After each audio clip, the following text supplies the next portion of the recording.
जी अस्सलाम वालेकुम। इस वीडियो को अभी से लाइक पे क्लिक करके शेयर कर दिएगा ताकि इसकी रीच ना आगे से आगे बढ़े। आप लोगों को बिल्कुल फ़िक्र नहीं करनी, मैं बैठा हूँ ना, मैं आप लोगों को अपने इस चैनल पे देखिए प्रॉपर गाइड कर रहा हूँ। और जो शेयर्स मैं आप लोगों को बता रहा हूँ ना कि इन स्टॉक को आप लोगों को हरगिज़ सेल नहीं करना।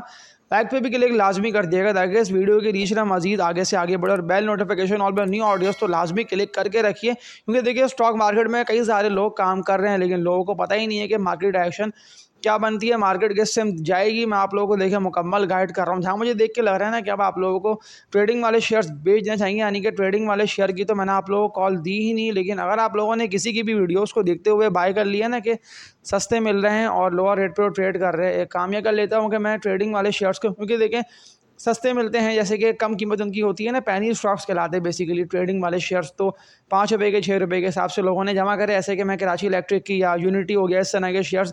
देखिए ओनली ट्रेडर्स को मैं रेकमेंड करता हुआ आ रहा था कि सिर्फ ट्रेडिंग के लिए अगर किसी को बाय करना है तो कर ले, अदरवाइज देखिए मैं आप लोगों को जो टॉप ब्लू चिप कंपनीज के स्टॉक्स के जिन्हें फंड्स जमा कर रहे हैं ना, फंड्स देखिए आप लोगों को पता है फिपी का डेटा आता है ना डे एंड पे, उसको लाजमी नज़र में रखा करिए कि म्यूचुअल फंड्स है, फॉरनर्स हैं, हाई वर्थ इंडिविजुअल्स है, किसने कौन कौन से सेक्टर्स में बाइंग करी है। मुझे देखिए उससे वाज़ेह पता चल रहा होता है कि फॉरनर्स की बाइंग जिन सेक्टर्स में आ रही है ना, म्यूचुअल फंड्स हो, हाई वर्थ इंडिविजुअल, सब देखें स्टॉक्स को, क्योंकि अभी जिस तरह गैर यकीनी की सूरत हाल है, इंडेक्स कंटिन्यूसली सेलिंग प्रेशर की वजह से ना गिरे पे गिरे जा रहा है। तो ऐसे में देखिए आप लोगों को शेयर्स जो है ना वो सस्ते मिलते रहेंगे, डिस्काउंट रेट पे मिलेंगे। तो फिर तो आप लोगों को मैं जमा करने का ही बोल देता हूँ कि आप लोग जमा करिए, क्योंकि देखिए मार्केट जो है ना हो सकता है कि 1,40,000 से लेकर ना 1,55,000 तक का, ये 12-15 हज़ार का बैंड बन जाए। अब इंडेक्स ना आप लोगों को अगर गिरता भी तो नीचे आते हुए देखें 1,46 1,48 तक का, तो मैंने आप लोगों को बताया मैंने कि ये सपोर्ट लेवल बनता है इंडेक्स का।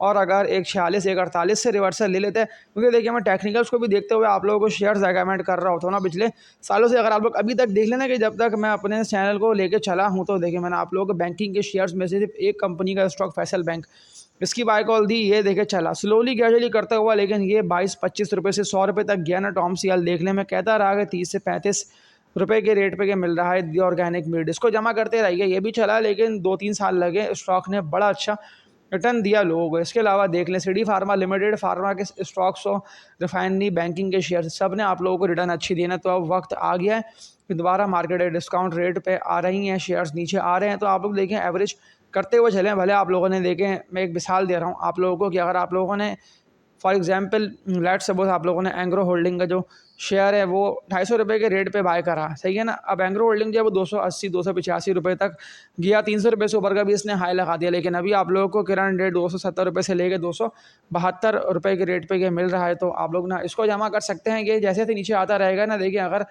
पॉसिबिलिटी है कि 250 रुपये का रेट ये दोबारा कोशिश करे इसको डील करके इससे नीचे निकले, तो अगर इससे नीचे आता है 220-200 रुपये के रेट पे ये मिलता है तो बड़ी अच्छी बाइंग होगी। तो गिरते हुए शेयर को एवरेज करेंगे तो फ़ायदा हासिल आप लोगों को ये होगा ना कि जो आप लोगों की पहली कॉस्ट नहीं, आप लोगों की फर्स्ट कॉस्ट, जैसे मैंने बात की ना एंग्रो होल्डिंग की, तो वो 250 रुपये के रेट पे बाय करा। तो अब अगर 220 के रेट पे जमा करेंगे तो आप लोगों की पहली बाइंग की कॉस्ट ना वो नीचे आती रहेगी। इस तरह से किसी भी मजबूत कंपनी को जो है ना आप लोग एवरेज करते हुए जमा करते रहिए। ऐसे देखें अगर मैं बात कर लेता हूँ ना कि आईटी का शेयर सिस्टम्स लिमिटेड, ये अगर आप लोगों ने हाई रेट्स पे, जब ये 150 160 रुपये के रेट पे था तो तब भी आप लोगों ने इसको बाय करा तो 115 रुपये 110 रुपये तक का इसने लो लगा दिया ना। तो लोअर रेट पे गिरते हुए भी आप लोगों को शेयर्स को एवरेज करना है कि मैं जो नेम ले रहा हूँ ना ये सारे फंडामेंटली मजबूत।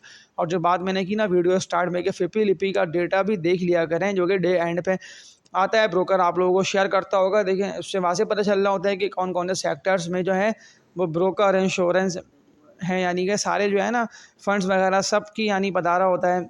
फिपीलिपी का डेटा बेसिकली हमें समझ में ये आ रहा होता है देखते हुए कि इन सेक्टर्स में लोगों ने बाइंग करी है। Mutual funds, high worth individuals, insurance, सब देखे बाइंग की तरफ ही हैं। सिर्फ फॉरनर जो है ना देखिए जिसने अभी तक ज़्यादा क्वांटिटी में शेयर्स को सेल करा है ना, जहाँ तक मुझे डेटा को देखते हुए आया समझ में, वो सेल करा है फॉरनर्स ने। ऐसे देखिए एनबीपी, नेशनल बैंक का शेयर कंटिन्यूसली गिरता रहा। कई सारे ऐसे स्टॉक्स जो ठीक ठाक नीचे आ गए ना, ऐसे देखिए ओजीडीसी गिरता हुआ आप लोगों को नीचे मिल रहा है, या पीपीएल है ये नीचे आ गया है, या इसके अलावा देख लें लकी सीमेंट वगैरह कई सारे शेयर्स हैं ना। आप लोग स्लोली ग्रेजुअली करते हुए रोजाना की बुनियाद पे बाइंग करते हुए चलें। कोशिश ये करें कि आप लोग ना 12 बजे के बाद बाइंग का फैसला करें, क्योंकि स्टार्टिंग 4 घंटे मार्केट को वॉच करना बहुत ज़रूरी है। स्टार्टिंग 3 to 4 आवर्स मार्केट को देखें और समझें कि इंडेक्स क्या बता रहा है, मार्केट क्या बता रही है, और देखते हुए आप लोग लोअर रेट पे स्टॉक्स जमा करेंगे ना डेली बेसिस पे, तो इससे देखिए फ़ायदा हासिल ये होगा ना कि जैसे ही इंडेक्स में रिकवरी आएगी ना, देखें रिकवरी अब ऐसे आ सकती है कि ऐसे अभी जंग के हालात चल रहे हैं ना, तो जंग के हालात की वजह से जो इंडेक्स है वो करेक्शन की फेज़ में ही है, क्योंकि ये करेक्शन चल रही है। मैं इसे क्रैश नहीं बोलूँगा वो, इसलिए कि नहीं क्रैश उस सूरत होगा कैसे इंटरेस्ट रेट बढ़ते हुए ऊपर चला गया, क्योंकि देखिए इंटरेस्ट रेट का बढ़ना बिल्कुल हमारी मार्केट के लिए, स्टॉक मार्केट के लिए ख़राब होता है, इकनॉमी के लिए ख़राब होगा, वो इसलिए कि फिर महंगाई बढ़ी, तेज़ी से बढ़ते इंटरेस्ट रेट के साथ बढ़ेगी। और पेट्रोल से भी पता चल रहा होता है इस तरह, देखिए पेट्रोल का रेट सस्टेन है, ऐसा नहीं है कि पेट्रोल 450 रुपये 400 रुपये से ऊपर निकल गया। तो अब तो यानी मार्केट भी ख़राब हो गई है, और जिस तरह महंगाई भी बड़ी तेज़ी से बढ़ रही है, तो स्टॉक मार्केट में अब ना की जाए इन्वेस्टमेंट्स, तो अभी तक हालात वैसे नहीं हैं। जो बातें मैंने बोली है ना, इसके ऑल्टरनेटिव है हालात, यानी कि अभी इंटरेस्ट रेट भी सस्टेन कर रहा है, अनचेंज है। पेट्रोल का भी जो रेट है ना, वो भी 322 300 साढ़े 21 रुपये 322 रुपये के रेट पर ही सस्टेन है। पेट्रोल अगर ऊपर जाता है तो फिर बिल्कुल मईशत के लिए ख़राब होगा। इसलिए कि देखिए ट्रांसपोर्ट कॉस्ट सारी चीज़ें रेट्स बढ़ेंगे बड़ी तेज़ी से, और ज़ाहिर सी बात है कि फिर इन्फ्लेशन के जो नंबर्स हैं वो भी बढ़कर आएंगे। तो जो बात मैं कर रहा हूँ ना कि आप लोगों को स्टॉक मार्केट में तो काम कर रहे हैं, लेकिन आप लोगों को लोअर रेट पे जमा करना है। अब ज़्यादातर लोगों के पास मैं कमेंट सेक्शन देख लेता हूँ ना, मैं सामने आप लोगों के बल्कि कमेंट सेक्शन भी लाता हूँ।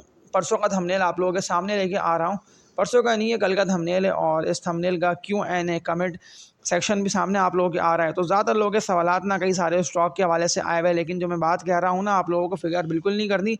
मैं आप लोगों को ना अपने इस चैनल पे प्रॉपर गाइड कर रहा हूँ। बस कोशिश आप लोगों को ये करनी है कि आप लोगों को ना ओवर बाइंग सेलिंग नहीं करनी है, कि ट्रेडर्स के लिए तो ये मार्केट नहीं है, यानी कि ट्रेडिंग वाली मार्केट नहीं है। तो ट्रेडिंग करते रहेंगे तो फिर उससे ये होगा ना कि आप लोगों की जो इन्वेस्टमेंट्स है वो साफ़ ही होती रहेगी। इसलिए कि ले बेच एक्स्ट्रा ऑर्डनरी बाइंग सेलिंग जो है ना, वो ज़ाहिर सी बात है कि आपके जो पोर्टफोलियो है वो भी आप लोगों को नीचे आता रहेगा, वर्थ भी कम होती रहेगी। तो कमेंट सेक्शन सामने आप लोगों के आ रहा है, ये कल का कमेंट सेक्शन है, और सवालात भी लोगों के आए हुए हैं। पैनिक का गेम है सारा, देखिए पैनिक में तो ज़ाहिर सी बात है कि फिर सभी सेल करेंगे। अगर आप लोगों ने ट्रेडिंग के लिए शेयर्स बाय करें हैं तो फिर तो ज़ाहिर सी बात है कि बेच ही दें, क्योंकि बहुत मुश्किल है कि ट्रेडिंग में मार्केट देखें एक दिन ऊपर 2 दिन नीचे, फिर 2 दिन ऊपर 4 दिन नीचे। पिछला हफ्ता देखा आप लोगों ने, इससे पहले वाला हफ्ता भी देखा ना कि किस तरह से मार्केट परफॉर्म कर रही है। इसके अलावा AHCL का बता दें, आरिफ हबीब कॉरपोरेशन लिमिटेड, सारे देखिए सेकंड थर्ड ईयर के जो शेयर्स हैं वो आप लोगों को हो सकता है इस तरह देखिए पिछले हफ्तों या फैब के मंथ की बात कर लेता हूँ, तो स्टॉक्स ने लॉक भी लगाए। PIBTL भी हाँ गिर रहा है, सारे शेयर्स ही नीचे आ रहे हैं। तो आप लोग जो है ना, या तो अगर आप लोगों के पास उबर की बाइंग है ना, अगर आप लोगों ने हाई रेट पे बाय करे में, तो फिर तो आप लोगों को मैं बोल देता हूँ कि आप लोग ना होल्ड करें। अस्करी बैंक का बता दें, देखिए अस्करी बैंक भी बड़ा ही ज़बरदस्त है, क्योंकि देखिए आप लोगों को जो है ना अस्करी ग्रुप, यानी कि फ़ौजी ग्रुप की बात कर रहा हूँ, FCCL है या फ़ौजी फूड है, अस्करी बैंक, सारा पूरा एक ही ग्रुप है। और सारे शेयर्स आप लोगों को अभी 20-30% ना डिस्काउंट रेट पर ही मिल रहे हैं। तो लोअर रेट पे बिल्कुल एवरेज करना बनता है। ANL और कराची इलेक्ट्रिक, दोनों ट्रेडिंग वाले शेयर्स हैं। सेकंड थर्ड ईयर के स्टॉक्स में ट्रेडर भी काम ना करें, अगर ट्रेड लेते हो तो फिर फ़ौरन ना सेल करके इससे निकलने वाली करें। इसके अलावा नुकसान कैसे पूरा होगा, देखिए मैं आप लोगों को रोज़ाना की बुनियाद पे जो बता रहा हूँ ना बातें, बस आप लोग मेरी वीडियोस को देखते रहिए, इंशाल्लाह फ़ायदा आप लोगों को बिल्कुल हासिल होगा। और नुकसान भी रिकवर ऐसे होगा ना कि आप लोग एवरेज कर लें मजबूत शेयर्स को। ट्रेडिंग वाले शेयर्स में अगर लॉस ऐसा हो रहा है ना कि 10 से लेके 12% का, 5% का, 15% तक का लॉस हो रहा हो, तो लॉस को रियलाइज़ बिल्कुल करिए और मजबूत स्टॉक्स की तरफ अपनी इन्वेस्टमेंट्स, अपना कीमती सरमाया ना आप लोग शिफ्ट करिए। इसके अलावा देख लेता हूँ तो WGL भी नीचे आ गया है। देखें बहुत मुश्किल है कि इसमें रिकवरी आए, क्योंकि देख लें गनी डेयरीज़ का जो ये कंपनी गनी ग्रुप, इसका IPO लेके आया ना, बेसिकली इसने भी अच्छा परफॉर्म नहीं करा और ये भी नीचे आ गया। तो इसके अलावा देख लेता हूँ तो BICO, FFL, NPL, ये देखें NPL भी बड़ा बेहतर है, सिमेट्री, FFL, BICO नहीं है बेहतर, इसको आप लोग सेल करते बहुत आगे जाके बढ़ेगा। इसके अलावा ASCL तो हाँ लोअर रेट पे एवरेज करते रहिए, बेहतर स्टॉक है। कैपको में बाइंग नहीं करनी चाहिए, कैपको से बेहतर है हब पावर कंपनी लिमिटेड, उसका आप लोग बाय कर सकते हैं। इसके अलावा देख लेता हूँ TBL, BF बायो, ये दोनों में हाँ आप लोग काम कर सकते हैं, लेकिन TBL ओनली ट्रेडर्स, ट्रेडिंग के लिए आप लोग TBL को बाय कर सकते हैं। ऑक्टोपस देखें लॉस में तो है, इसकी EPS यानी कि अर्निंग पर शेयर कंपनी नहीं शो कर रही, लॉस पर शेयर LPS की तरफ ही है, तो अभी ऊपर जा रहा है। तो मैं आप लोगों को यही बोल देता हूँ कि देखें जैसे अभी तो कि जंग की वजह से ऊपर जा रहे हैं ना, कि जंग के जो हालात है वो ज़ाहिर सी बात देखें ख़राब ही हैं। और जो ऑक्टोपस का स्टॉक है वो तो वैसे भी IT की कंपनी है ना, तो ये ऊपर जा रहा है। इसीलिए कि अब ज़्यादातर लोग ऑनलाइन काम करेंगे, तो पॉसिबिलिटी है कि इस स्टॉक में थोड़ा सा और जंप आए, लेकिन 40 रुपये के रेट पे प्रॉफिट टेकिंग ऑक्टोपस में अगर आप लोग काम कर रहे हैं, तो अगर आप लोगों के पास पड़ा है, होल्ड करा है, तो कर लिएगा। इसके अलावा सवाल देखिए लोगों के आए हुए हैं PIBTL, तो जिस तरह 23 हेड बिल कर रहा है, क्या इसका लग रहा है? देखिए PIBTL में बिल्कुल भी मुझे लग नहीं रहा है कि वॉल्यूम अच्छे बन पाएँ, जो हफ्ता आ रहा है इसमें भी। वो इसीलिए देख लें आप लोगों के सामने है कि ये ऑल टाइम हाई से गिर रहा है। और मैंने तो वैसे भी आप लोगों को बताया था, प्रॉपर गाइड करा था PIBTL के हवाले से कि स्टॉक जो है ना वो रिस्कफुल इसीलिए हो गए हैं क्योंकि ये तो काफ़ी ज़्यादा ऊपर ट्रेड कर रहा था। 20-21 रुपये से देख लें कितना नीचे निकल गया ना। इसको जो है ना ऊपर जाने के लिए 18 रुपये से ऊपर ट्रेड कर लेना बहुत ज़रूरी है। अगर PIBTL 18 रुपये से ऊपर ट्रेड करता रहा ना विद वॉल्यूम्स, तो फिर ये ऊपर जाएगा।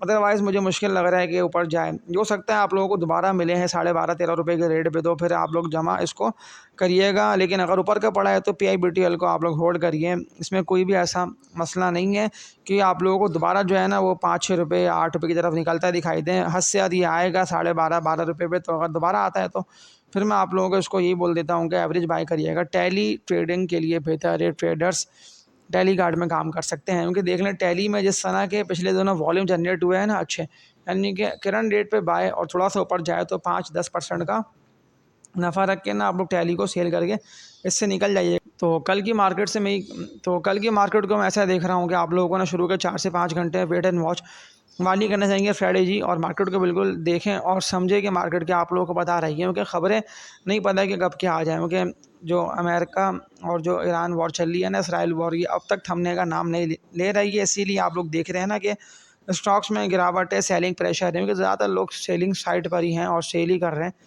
जैसे जैसे शेयर्स ऊपर जा रहे हैं, लेकिन ये वक्त है आप लोगों को, जो बात मैंने की ना वीडियो स्टार्ट में, क्या एवरेज करते रहिए और लोअर रेट पे स्टॉक को एकोमोडेट करते रहिए। और आज की इस वीडियो में इतने, अब तक के लिए अपना ख्याल रखिएगा। आप लोग सब अल्लाह हाफिज़।